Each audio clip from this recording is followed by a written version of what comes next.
Hello, welcome. Part 2 of Code Words, Diversity in Employment Discrimination.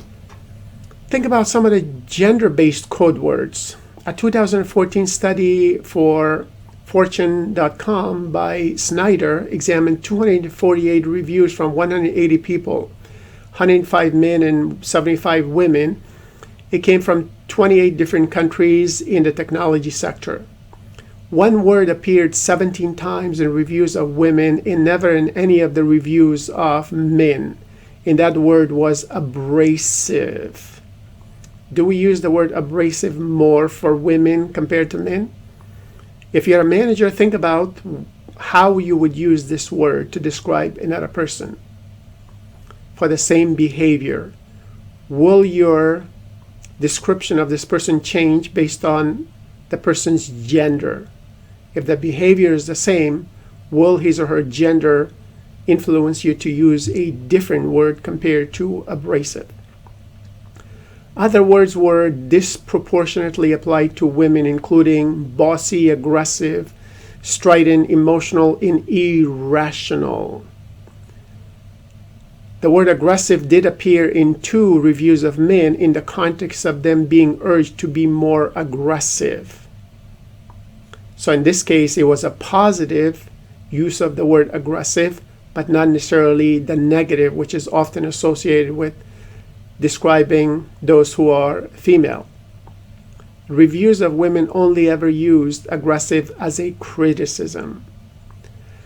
So the gender of the person writing the review did not affect the result of the study. In other words, men and women are equally biased toward one gender or the other, depending on how society has socialized everyone toward men and women. So the word bossy, what does it mean? Bossy holds girls back. Girls are twice as likely as boys to worry that leadership roles will make them seem bossy. Is bossy really a bad word? Do we describe he is bossy or do we describe she is bossy? Which is more typical? Also, be aware of inappropriate jokes in the workplace. Because if something hurts another person, it's not a joke.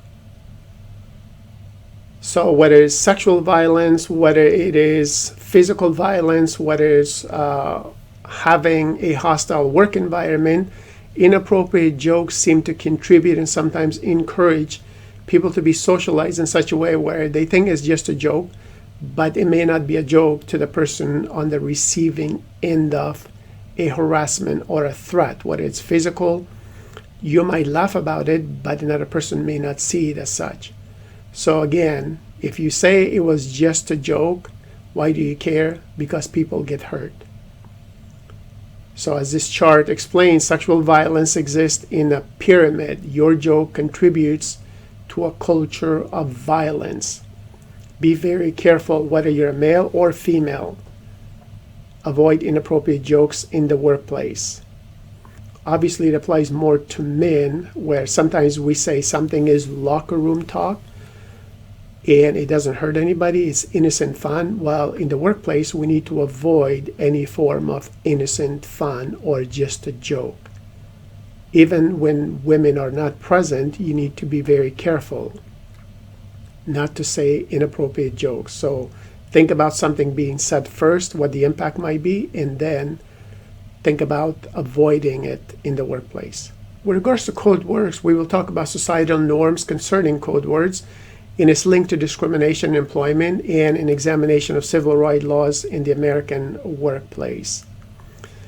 Dysfunctional organizational cultures tend to have an informal means of communication where certain code words are used on a regular basis to covertly discriminate toward minorities and candidates based on their gender, based on their age, based on their religion and appearance, and maybe other demographics in the workplace. The use of certain stereotypical code words can be evidence of discrimination in any workplace, whether it's in the United States, whether it's in Japan, whether it's in China, whether it's in Asia or Africa or Europe or Latin America. Doesn't matter. There are code words, so keep in mind that certain code words should not be used, and you need to be very cautious in terms of their implications. Discriminatory intent can be explicit, direct, obvious, or flagrant. However, it's often difficult to ascertain a discriminatory intention since it can be masked in more subtle or covert forms. Certain code words and phrases leave no question as to discriminatory intent, but others are of the more subtle and covert category. Think about this advertisement that you see on this slide. We're looking for cool, good-looking people. Now, what does that mean, cool and good-looking people? If cool people only younger individuals and you're discriminating against older individuals, then obviously that's a violation of the American law against older workers. So be very careful in terms of what the outcome is for finding people who look cool or good-looking people. So what is the definition of cool or good-looking people? What type of individuals would this organization want to represent their brand? So the covert code words can be used by the courts and juries to infer discriminatory intent. Code words become highly relevant in discrimination and harassment cases for what they do reveal. That is the intent of the person who is speaking, the intent of the person who is actually passing on the message, the intent of the advertising that is trying to target a specific group of individuals that they're trying to recruit for their corporation. Legal counselors, managers, and human resource professionals should conduct diversity audits of their organization's culture in communication to make sure it is free from illegal code words as well as derogatory stereotypical remarks. The use of code words as evidence of discrimination was highlighted by a case occurring in 2015 where the Equal Employment Opportunity Commission brought a civil rights action against the restaurant chain known as Texas Roadhouse, alleging that age discrimination did take place. The company was looking for young, fun, cute, and bubbly people and young and perky individuals. So they allegedly told older applicants who were rejected for employment that they would not fit in. So why did they not fit in? Was it because they were older and not young and fun and cute and bubbly? And they were not young and perky? So again, these are code words that sometimes are interpreted as discriminating against individuals who do not fit into a category of individuals that you're looking for. The EEOC contends that only 1.9% of the company's hosts, bartenders, and servers are 40 or older, compared to the nationwide norm of 21%. So that basically means that disparity shows that they might be discriminating against older workers. Civil rights laws in the U.S. make it illegal for any employer to discriminate against an employee or job applicant based on the protected categories such as age. The Civil Rights Act of 1964 prohibits discrimination on the basis of age, race, color, gender, religion, as well as national origin. The Civil Rights Act of 1964 applies to both private and public sector organizations. An employer subject to this act is one who has 15 or more employees for each working day in each of 20 or more calendar weeks in the current or preceding calendar year. Also, be careful of making statements like, "So you are the one." In one federal district court case, the employee was asked by his supervisor if he was a Muslim from Pakistan. And when the employee answered in the affirmative, the supervisor said, "Oh, so you are the one." What does that mean? "So you are the one" statement by the supervisor was deemed to be the principal evidence in the employee establishing his initial case of religious and national origin discrimination. If the employee does meet his or her burden and raises an inference of discriminatory intent on the part of the employer, then the burden shifts to the employer to demonstrate that his job decision in not hiring, not promoting, or discharging the employee was based on appropriate, legitimate, non-discriminatory business reason. Code words cases can be substantiated by either direct or inferential evidence. The more blatant the code words and phrases are in evidencing discrimination, the more likely they will be regarded as direct evidence of discrimination. The more indirect the code words are, as well as the more covert they are, then they are likely regarded as inferential evidence of discrimination. Since code word cases deal with the issue of discrimination intent as well as motive animus, inference in pretext, juries are typically required to resolve the critical intention question. What was the intention in this case?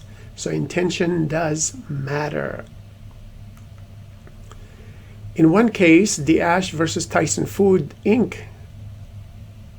of 2006, the short case expands the interpretation of what constitutes impermissible code words. The case dealt with one word which made it a code word case. What was this one word? Let us look at this a little bit more closely. The case arose when two African American plant supervisors were denied promotions to plant managers. They contended that their rejections were motivated by race discrimination, and they sued for violation of Title VII.